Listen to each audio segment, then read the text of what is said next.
I'm Andrew Rowe of the Law Office of Andrew Rowe, and in this video, I wanted to unpack your estate planning options if you have minor children and your goal is to take care of those minor children. This is a great time to be putting together an estate plan. It's really important that something is put in writing and that the right plan is put in place. So first of all, it's important to know what's going to happen if nothing is done. There's a set of rules about how your property will be divided, and then there is a procedure established about how that property is going to get from you to those minor children or to whoever's involved. That set of rules is called probate code, and it's out of your hands at that point. So if you're in a situation where nothing is written down, you have no beneficiaries on accounts, your property that you leave behind will say that if your spouse is alive, your spouse gets 1/2 of the property and your remaining children split the other half. Most people don't want that. A lot of people, if you're not from a blended family and your spouse is the parent of all of your children, typically they want their spouse to receive all the property. They want to be splitting it right away with children. So something needs to be put in place right away to ensure that doesn't happen. And this is something that I'm very passionate about because this is an area where I have to see it from the other side. I have to give the bad news to a surviving widow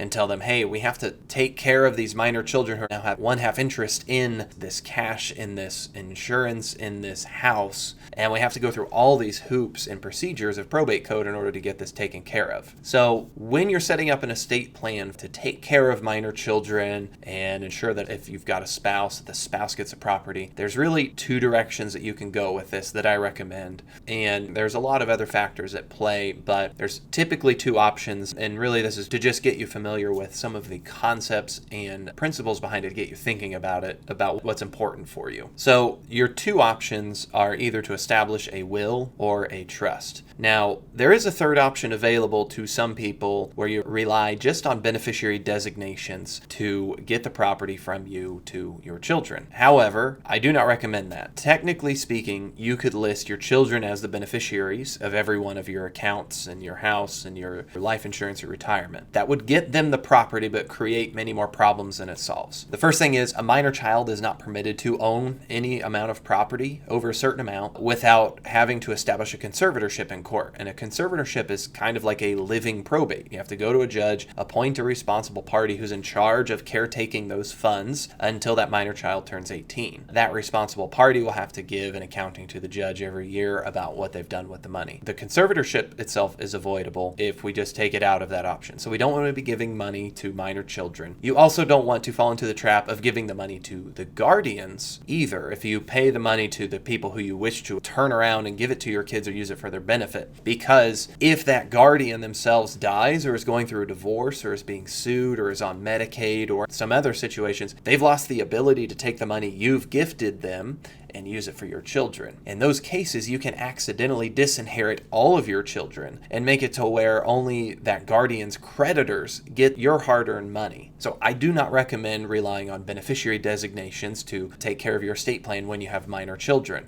You don't want to pay it to minor children. You don't want to pay it to their guardians. It's too risky. So that leaves the other options: writing a will and intentionally having your estate go through probate, or by establishing a trust, which would help avoid probate. If we wrote a will, it would say that I want the property to go to my children, but what we'd want to do is set up within that will, there'd be these trusts contained within it. These are called contingent testamentary trusts. And they say that if I have a beneficiary who's under a designated age that you get to pick, and so if the state law says 18 is when they're an adult, you can now bump that up. Very few 18-year-olds are ready to inherit a bunch of property. So you can say when they're 25, when they're 30, at some age that you see that they would actually have a chance to be mature enough to have their inheritance.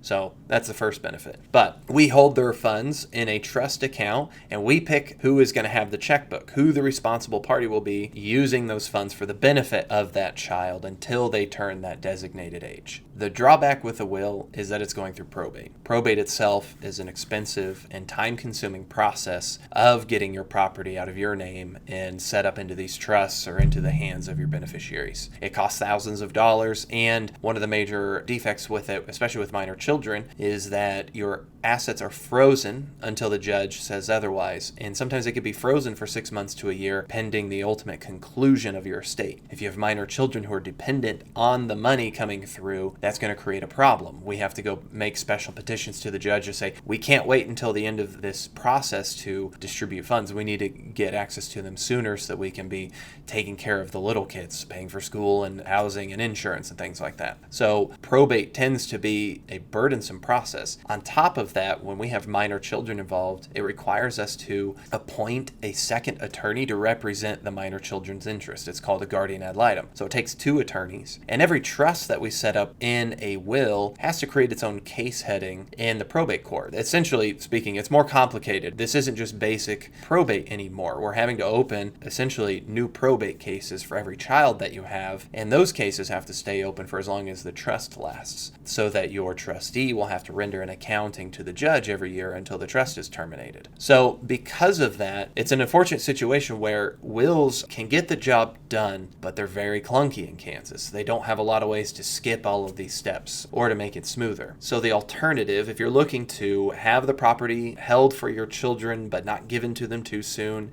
where you get to pick payout age when they're responsible enough, and you want to choose who will be the responsible party who has their checkbook and is using it for the child's benefit, if you're wanting all that to take place outside of probate court, your only alternative is to set up a trust. Now, trusts are designed to carry out all of your intentions, but outside of probate court. That's really kind of what their purpose is. I want to have my estate plan, but I don't want the court to be involved with that process. That's where the trust comes in. It essentially says all the same things, is that upon my death, we're going to set up separate, distinct sub-trusts for each child, and that means we'll have someone else who's in charge of the money, but it's still the child's money.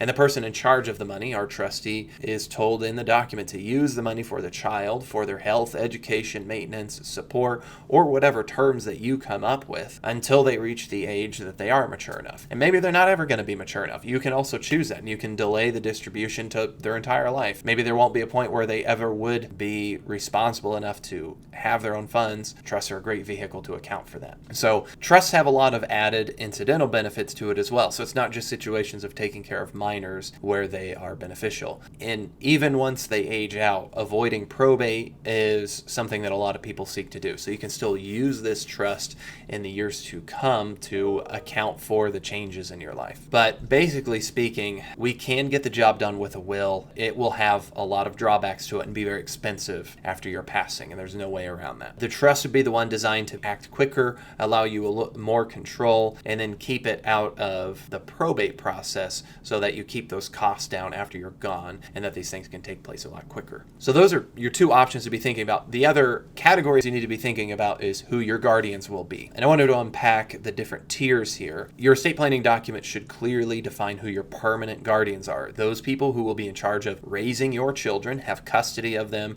and will take over the raising of the children until they are adults. So in Kansas, that is the age of 18. And after your passing, if you do have minor children, the judge is the ultimate appointer of a guardian. So they will still be needing to go to the judge separately to say, mom and dad chose these people as guardians, and the judge takes that into consideration to approve or disapprove your appointment. There's no way around that. It still takes a court process to appoint those guardians and say, here's who is taking over the care of these children and who has custody. So it is important to be writing down clearly who you want your guardians to be so that you're letting the judge know what's important to you. Otherwise, the judge will just be listening to whoever is petitioned, and it can create the option for squabbles or disputes.